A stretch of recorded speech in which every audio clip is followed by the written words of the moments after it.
How's it going, boys? My name is Rome, and welcome back to the column, the show where you ask questions and I answer them. 2 uploads in 1 week has to be some sort of record for this channel, but I have been meaning to get back to uploading on this channel anyways, so it feels good to be back. But today I wanted to talk about motivation, something that I think many people, including myself, struggle with on a daily basis. I see so many people lose their drive because of a lack of instant gratification. Now, do I partly blame social media for this? Yes, but I digress. You understand that you want to work hard, but decide against it when the reward comes at a later date. I've struggled with this myself for a very long time. Hell, that's why my main YouTube channel has only been consistent for the past 2 years. I wanted to create and entertain, but I knew for a long time I wasn't going to see any form of growth, and that deterred me. What made me change my mind and ultimately keep my motivation in most things was something my mother told me when I was a kid. I remember my parents pushing me to take summer courses during high school, and I couldn't find the motivation to do it. I remember saying, you know, why would I want to waste a summer in my teenage years stuck inside of a classroom learning English? It didn't really make sense to me. English is my first language. It seemed a little redundant. But my mother looked at me and said something I haven't really forgotten since then. She said, if you don't want to do it for yourself now, do it for future you. And I'll admit, at the time, I didn't really understand what she meant. And they forced me to take summer courses, against my wishes, of course. And I didn't see the fruits of my labor for around 3 more years. Because when the time came, I was a senior in high school. And I had a lot more free time since I'd finished my courses early. This meant that I was able to pick up more shifts at my job. I was able to see my friends more often before they all left for university.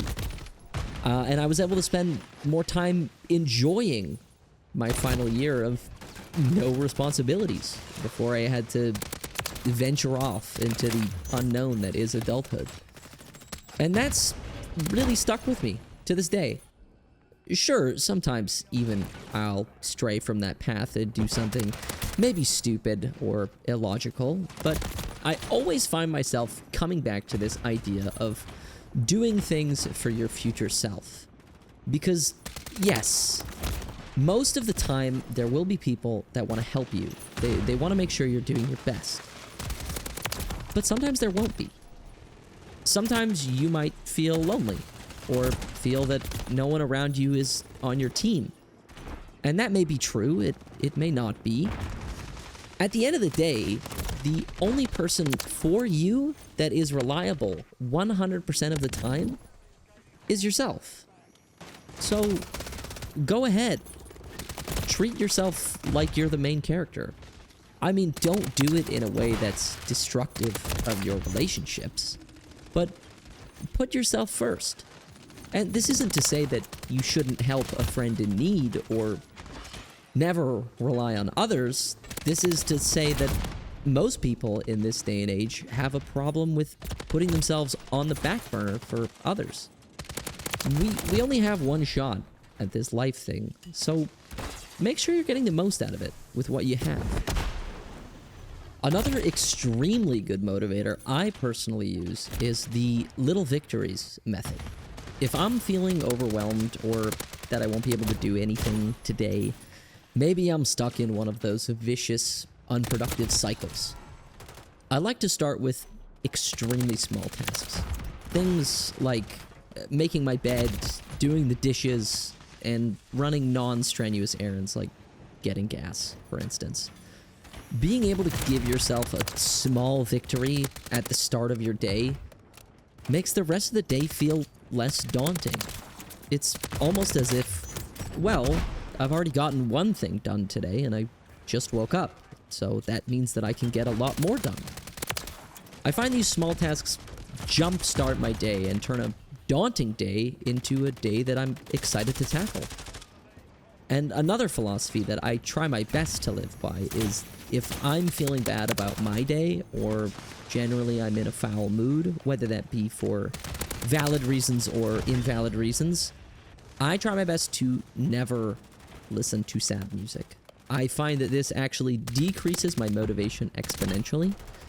And once it starts, I find it incredibly hard to pick myself back up again. But hey, that last one is just my personal belief. But that's gonna do it for me, boys. As always, you can send a message to me using the email linked in the description below if you would like any advice or answers to questions you may have. And until next time, go outside, tell somebody you love them, and do it for your future self.